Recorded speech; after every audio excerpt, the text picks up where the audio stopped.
So if someone goes to an EMDR therapist, how long does the treatment take? Is it long term or short term?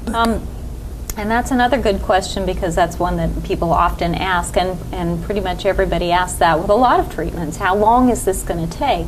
And I'd love to give you the short answer and say, you know, X number of sessions based on your situation, but it's completely client-centered. It's completely dependent on what issues you bring in to the counseling session. It completely depends on how you process through.